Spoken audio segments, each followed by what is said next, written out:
é um misto de autodisciplina, portanto eu agora corro dia sim, dia não, de manhã, que era uma coisa que alguma vez eu faria.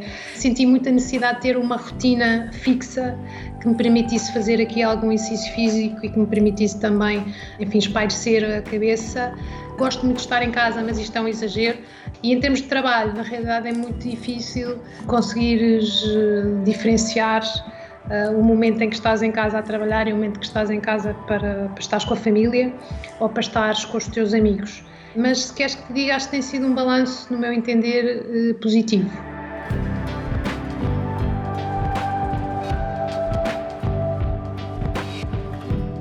Portanto, nós neste momento temos cerca de 2.000 pessoas em teletrabalho, mas temos igual montante na linha da frente a assegurar que nada falta. Portanto, a maior parte das nossas áreas hoje funcionam por passa-valores, portanto, o guichê, o chamado guichê.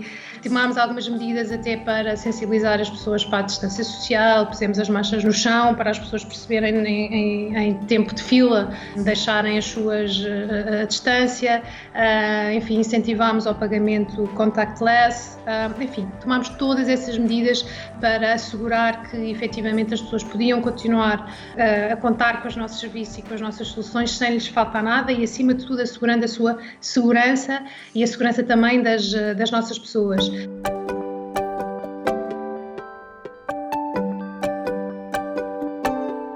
Na área do apoio à saúde, não é? Aquilo que, enfim, às infraestruturas que são necessárias para assegurar que há uma melhor resposta na área da saúde, automaticamente endereçámos esforços para adquirir ventiladores, portanto já entregámos 30 ventiladores ao Sistema Nacional de Saúde e estamos juntamente com outras empresas, encomendámos agora também mais 126, portanto o tema dos ventiladores é um tema que nos preocupa e que temos tentado colaborar da melhor forma possível. Com o INEM, tudo o que é combustível e fontes de energia para eles não falharem. O que estamos a fazer também é colaborar com algumas entidades, por exemplo, com a Associação Hoteleira Portugal.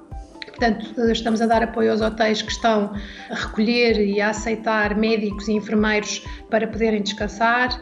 Também com uma instituição muito interessante que é a Istar, estamos a contribuir também com combustível, que no fundo são autocaravanas que, em função das necessidades de dormida dos enfermeiros e dos médicos, estacionam ao pé dos hospitais ou dos centros onde estão doentes e, portanto, permite aos médicos e aos enfermeiros, enfim, descansarem de uma forma mais privada. E ainda estamos a contribuir depois também com eletricidade e outras fontes de energia para alguns hospitais de campanha, em particular para o pavilhão Rosa Mota.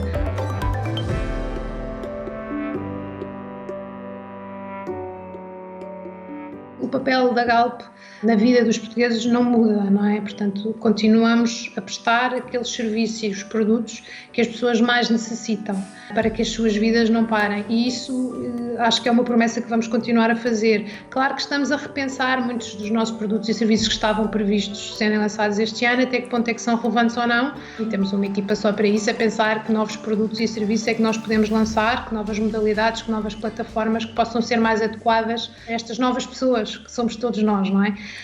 Eu diria que as marcas e as empresas, no fundo, têm que se reinventar face a esta nova realidade.